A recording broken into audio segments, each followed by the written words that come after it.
Everyone. आज future simple tense पढ़ेंगे। Future simple tense जो भविष्य बताता है, आप जो भी बताना चाहते हो, कहना चाहते हो, वो काम जो आगे होगा, अभी हुआ नहीं है। इसकी एक बहुत ही बड़ी इंपॉर्टेंट चीज मैं आपको बताऊंगा, जो कि शायद बहुत कम लोगों ने देखी होगी, पढ़ी होगी। 4 वेज ऑफ एक्सप्रेसिंग करो इसको, एक्सप्रेसिंग फ्यूचर को प्रस्तुत करने के 4 तरीके हैं। वो कौन कौन से तरीके हैं 4, वो ये टेंस का कॉन्सेप्ट पढ़ाने के बाद में आपको बताया जाएगा। यानी फ्यूचर को 4 वर्ब, इस तरह की वर्ब आएंगी जब आपको उसमें फ्यूचर होता है। प्रेजेंट सिंपल की स्ट्रक्चर में होता है, प्रेजेंट कंटिन्यूअस के स्ट्रक्चर में होता है, और विल सेल में होता है। ये चीज आपको मैं बाद में बताऊंगा, ठीक है। उससे पहले देखते हैं कि फ्यूचर सिंपल होता क्या है। फ्यूचर सिंपल ये होता है कि जब आप ये कहते हो कि मैं ये काम कल करूंगा, आगे आने वाले समय में आप अपना इंटेंशन, जस्ट इरादा बताते हो कि मैं ऐसा करूंगा। जैसे वह कल जयपुर जाएगा, मैं खाना खाऊंगा, मैं खाना पकाऊंगा, वह बाजार जाएगा, इस तरह का जो इंटेंशन बताते हो आप, उसके अंदर फ्यूचर सिंपल का प्रयोग होता है। फ्यूचर सिंपल के अंदर अगर वर्ब की बात करें तो ये 2 वर्ब है, हेल्पिंग वर्ब, सॉरी, विल आएगा और सेल आएगा। यहां पर सिंगुलर और प्लूरल का कोई लफड़ा नहीं है। आप ऐसा नहीं करेंगे सिंगुलर के साथ ही आएगा, प्लूरल के साथ। यहां पर सेकंड और थर्ड पर्सन के साथ विल आएगा, और फर्स्ट पर्सन क्या होता है? फर्स्ट पर्सन होता है आई और वी, इनके साथ सेल का प्रयोग होगा, एज ए टेंस के रूप में काम में लेते हैं। बाकी सारे आप थर्ड पर और सेकंड मानो, या बाकी सारे ही है, सी है, इट है, दे है, या किसी का नाम है, ये तो हो गया थर्ड पर्सन। और सेकंड पर्सन हो गया यू। यानी ये थर्ड पर्सन, ये फर्स्ट पर्सन, और ये सेकंड पर्सन, ये इनके साथ सेकंड और थर्ड के साथ विल आएगा, और फर्स्ट पर्सन के साथ सेल का प्रयोग होगा। इस तरह से होगा। ये जो चीज है ये आप बात बताएं, उससे पहले जब आपको ये पता लग जाए कि ये काम इंटेंशन, आगे काम करने का इरादा बताया जा रहा है, वायदा किया जा रहा है, मॉडल की बात नहीं करता, मॉडल में ये काम उल्टा हो जाता है।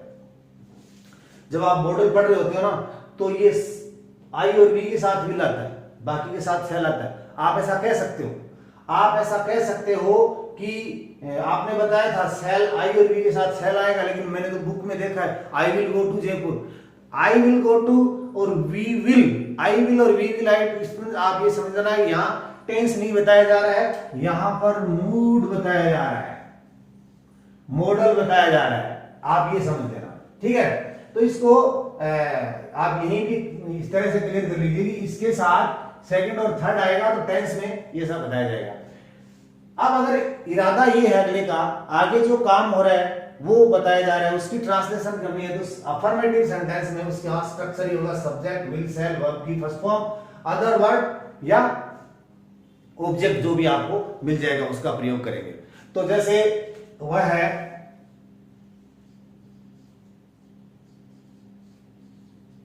कल जयपुर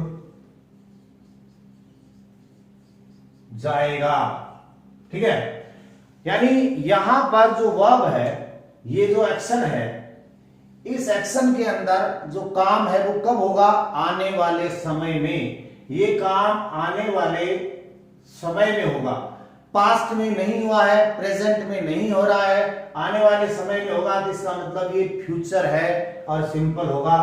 तो अब फ्यूचर सिंपल में सबसे पहले आप सब्जेक्ट लिखोगे तो ही हो गया सब्जेक्ट, विल और सेल ही, क्योंकि थर्ड पर्सन है, इसके साथ विल का प्रयोग किया जाएगा। ही विल, वर्ब की फर्स्ट फॉर्म आएगी हमेशा। जितने भी मॉडल्स होते हैं या विल और सेल होते हैं, उनके साथ हमेशा फर्स्ट फॉर्म का प्रयोग होता है। He will go and go to Jaipur.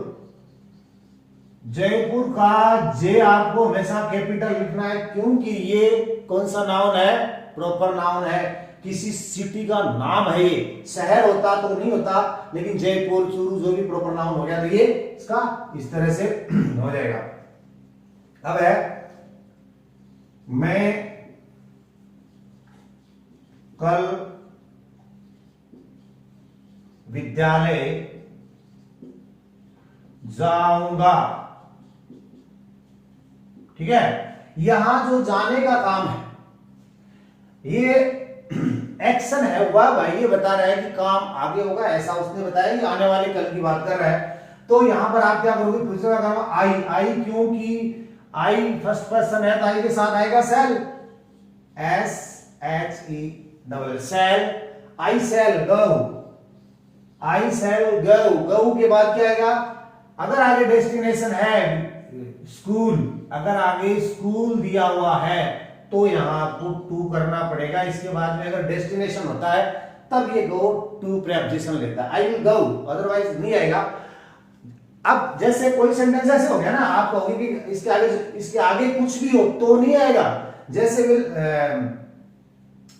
I will go there, I will go for playing, इस तरह से आ जाएगा। तो सिर्फ स्थान आ रहा है ना, स्थान का नाम आ रहा है तब आएगा। तो आपको क्या करोगे, I shall go to school और टुमारो, ये है tomorrow, tomorrow, tomorrow, I will go to school tomorrow. अब बढ़ेंगे नेगेटिव। नेगेटिव सेंटेंस नकारात्मक वाक्य जिसमें नॉट का प्रयोग होता है, फ्यूचर का जो अपना प्लान, अपना इरादा बताया जाएगा, लेकिन वो नहीं नेगेटिव सेंटेंस के रूप में बताया जाएगा। मैं ऐसा नहीं करूंगा, मैं खाना नहीं खाऊंगा, मैंने खाना नहीं पकाऊंगा, वह आज नहीं आएगा, वह आज नहीं जाएगा। इस तरह के जितने भी सेंटेंस है जिसके अंदर नॉट का प्रयोग होगा और ये उसका स्ट्रक्चर होगा, विल शैल के साथ नॉट और वर्ब की फर्स्ट फॉर्म आएगी इस तरह से सब्जेक्ट के साथ। वैसे ये सेंटेंस हुआ है कल विद्यालय नहीं जाएगा, इसको आप बेसिक तरीके से इस तरह सीखेंगे। यहां पर एक्शन, काम, वर्ब, ये जाने का काम है। कौन नहीं जाएगा, सबसे पहले आपको डूअर ढूंढना है। जाएगा कौन, नहीं जाएगा वह नहीं जाएगा। तो जो ये है, इस काम को करने वाला होता है वो डूअर होता है, सब्जेक्ट होता है, कर्ता होता है, तो ये हो जाएगा ही, सबसे पहले ये हो गया। ठीक है, इसके साथ विल आएगा कि शैल आएगा, क्योंकि ये थर्ड पर्सन है तो इसके साथ आएगा विल, ही विल। और आगे नोट है, बहुत आसान है, नॉट और वर्ब की first form go, he will not go to school, school क्योंकि इसके बाद तो आया एंड टुमारो। ठीक है, आप देखिए, मैं या वे बच्चे, जैसे ये है सीता अगले साल या अगले वर्ष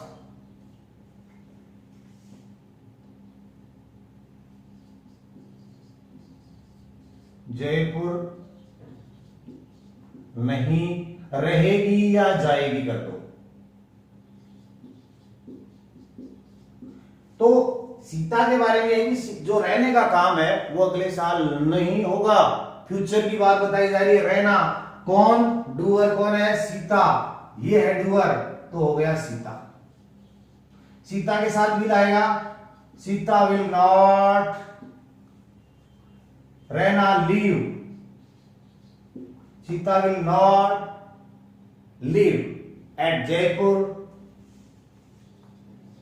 या अगर आप इसको इन भी कर दो तो गलत नहीं होगा, नेक्स्ट ईयर, नेक्स्ट ईयर, इसका साउंड आपको करना है ये या year. Sita will not live at, okay, Jaipur करना था यहां पे।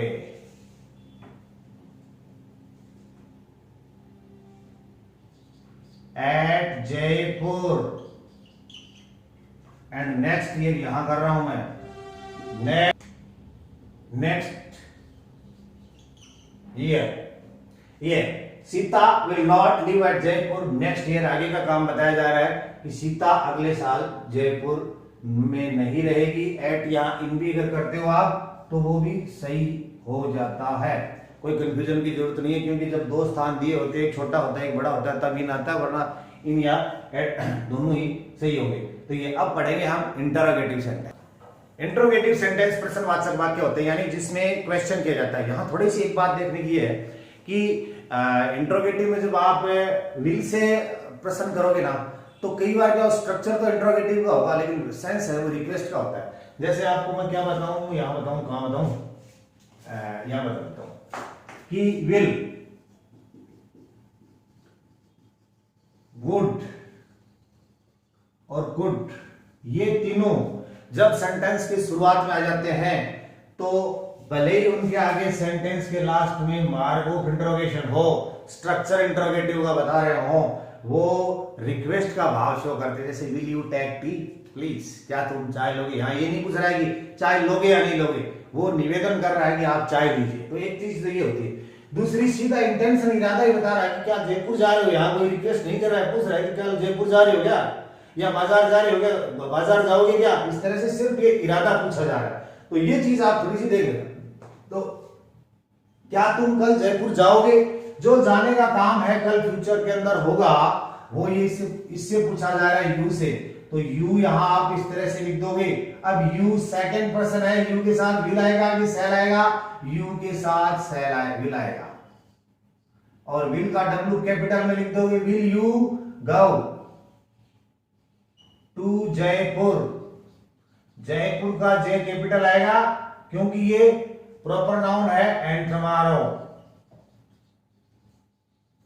एंड टुमारो यहां पर। ठीक, अगर ऐसे किसी ने ऐसे लिख दिया कि क्या तुम चाय लोगे, जैसे इसके बाद बताऊंगा इसको मैं। जैसे ऐसे हो गया, विल यू टेक टी। इस सेंटेंस में इसमें अंतर है। इसमें सिर्फ इरादा पूछ रहा है कि आप कल ऐसा करोगे क्या, इसमें ये पूछ रहा है कि चाय लोगे क्या, चाय लीजिए प्लीज। यहां इसमें जो भाव है वो है निवेदन है, रिक्वेस्ट है। इसको आप इंटरोगेटिव होते भी नहीं मानेंगे। दूसरा देखिए, WH वर्ड अगर शुरुआत में आता है, WH वर्ड विल सेल और सब्जेक्ट और वर्ब की फर्स्ट फॉर्म और ऑब्जेक्ट आ जाए। जैसे दो तरह के होते हैं, एक तो ये होते हैं और एक ये होते हैं। इसमें जब किसी वाक्य के शुरुआत में क्या आ जाए तो वो हेल्पिंग वर्ब से ही शुरू होता है। जब किसी हिंदी वाक्य के अंत में जो भी कौन, क्या, कब, किसे, कहां, कैसे, कौन, ये बीच में आ जाते हैं, तब वो WH वर्ड से शुरू होता है। WH वर्ड के बाद हमेशा हमेशा हेल्पिंग वर्ब आएगी। यदि आपको इंटरोगेटिव सेंटेंस चाहिए तो तुम कल कहां जाओगे, कहां सबसे पहले लिखा जाएगा वेयर, एंड विल और शैल यू के साथ, वेयर विल यू गो। अब देखो, अब गो के बाद में टुमारो आ गया। गो के बाद में टू नहीं आया। क्यों नहीं आया? गो टू टुमारो नहीं है यहां। Where will you go to tomorrow नहीं आएगा, क्योंकि गो के बाद में जगह, डेस्टिनेशन, स्थान नहीं है। शब्द तो दिया हुआ है, वाक्य तो दिया हुआ है, लेकिन डेस्टिनेशन जयपुर वगैरह, जयपुर मार्केट स्थान नहीं। इसलिए where will you go tomorrow इस तरह से। तुम किसे आमंत्रित करोगे अगले साल या अगले सप्ताह, किसे आमंत्रित हो, किसे, किसको, तो इसको रहेगा whom, किसको या किसे होता है whom will you, whom will you invite। अगर टाइम एडवर्ब है तो ठीक है, वरना कोई जरूरत नहीं है। तो इस तरह से ये इंटरोगेटिव सेंटेंस दो तरह के होते हैं, इनको हो जाएंगे। अब हम पढ़ेंगे करेक्ट फॉर्म ऑफ वर्ब के लिए। करेक्ट फॉर्म ऑफ वर्ब का प्रयोग करने के लिए क्या एक एग्जामिनेशन में क्वेश्चन आते हैं कि ब्लैंक स्पेस दे दिया जाता है, करेक्ट टेंस भरो, वर्ब भरो, क्या करना होता है। उसकी आइडेंटिफिकेशन इस टेंस की अगर आपको करनी होती है, जिस सेंटेंस के अंदर टुमारो दे दिया हो, नेक्स्ट डे दे दिया हो, नेक्स्ट वीक दे दिया हो, नेक्स्ट मंथ दे दिया हो, इस तरह से दे दिया हो, इन फ्यूचर दे दिया हो, following day, week, night, fortnight, इस तरह से दे दिया हो, या आगे की सन, आगे का समय ये दे दिया हो, तो आप क्या करोगे, फ्यूचर सिंपल टेंस करोगे। जैसे सी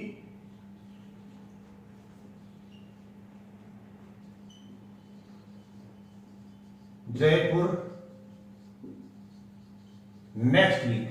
अब आपको एग्जामिनेशन में ऐसा क्वेश्चन आ जाता है, तब आप क्या करोगे, नेक्स्ट वीक को देखोगे कि ये तो फ्यूचर की बात है, नेक्स्ट डे वीक मंथ आ गया तो आप फ्यूचर की बात है, तो यहां दो ही चीज आएंगी, या तो विल आएगा या सेल आएगा।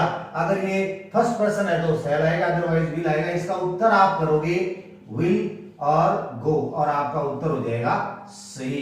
इस तरीके से ऐसे अगर आ जाए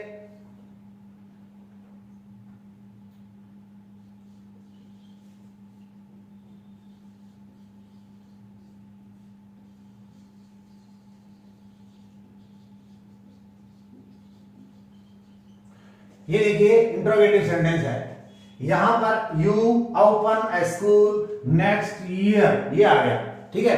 तो आप क्या करोगे, आपने नेक्स्ट ईयर देखा, आपको पता चल गया कि सिंपल फ्यूचर है, विल आएगा या सेल आएगा। यू के साथ यहां पर आप क्या करोगे, यहां कर दोगे विल, और ओपन का ओपन ही रह जाता है क्योंकि इसके साथ हमेशा वर्ब की फर्स्ट फॉर्म आती है, ठीक है। अब एक चीज मैं आपको बताऊं कि यह है राजधानी एक्सप्रेस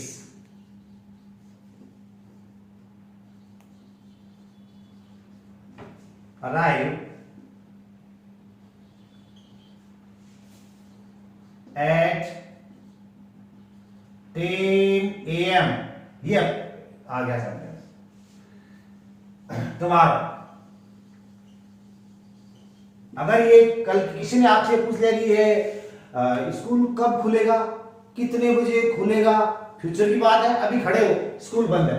जैसे मान लीजिए आप गए तो गेट बंद है, स्कूल का गेट के लॉक लगा हुआ है, आपने पूछा कि ये राजधानी express arrive here eight 10 AM tomorrow. अब इसके अंदर अगर आपको करेक्ट फॉर्म ऑफ वर्ब भरने के लिए बोल दिया जाए तो आप क्या करोगे, टुमारो देखोगे और टुमारो देख के यहां करोगे विल अराइव, और एग्जामिनेशन में वो हो जाएगा गलत।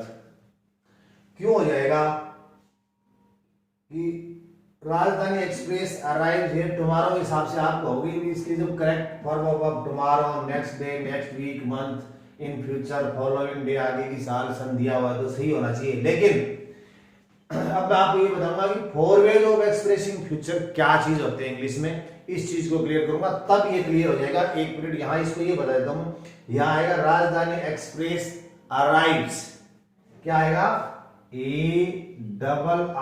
ARRIVES, ये आएगा। अब ये चीज जो मैंने आपको पहले बताई थी कि four ways of expressing future, कई जो सेंटेंस ऐसे होते हैं उनके अंदर वो सेंस तो क्रिएट करते हैं फ्यूचर का, लेकिन उनका स्ट्रक्चर फ्यूचर का नहीं होता। जैसे द नेक्स्ट टेस्ट मैच, या सीधे ऐसे कर दो टेस्ट मैच एट 10 AM, यहां पर तुम्हारा, इसके अंदर क्या होगा, आप करोगे विल या सेल और वर्ब की फर्स्ट फॉर्म। यहां अगर वर्ब दे दिया स्टार्ट, ठीक है। अगर द स्कूल एट 7:30 AM, इसके आगे जैसे टुमारो कर दिया, कुछ भी कर दिया, तो ये होगा। इनके अंदर आप ये देखिए कि यहां पर अगर आप विल या सेल, यानी विल के साथ अगर आपने ओपन कर दिया, इसके अंदर विल के साथ आपने स्टार्ट कर दिया, तो दोनों गलत हो जाएंगे। क्यों? इसका वजह क्या है कि जो काम फिक्स होता है,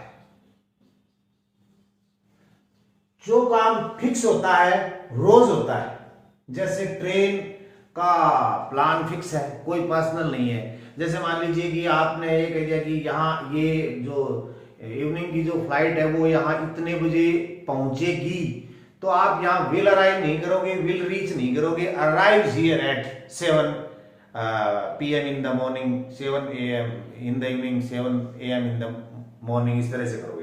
यानी जो शेड्यूल फिक्स है, शेड्यूल्ड काम होता है, रोज होता है, उसके बारे में आपने पूछ लिया कि ये फ्लाइट कितने बजे आएगी, बेंगलोर की फ्लाइट कितने बजे आएगी। अगर आपने अभी आई नहीं है तो अगला आपको ये कह सकता है कि द फ्लाइट अराइव्स एट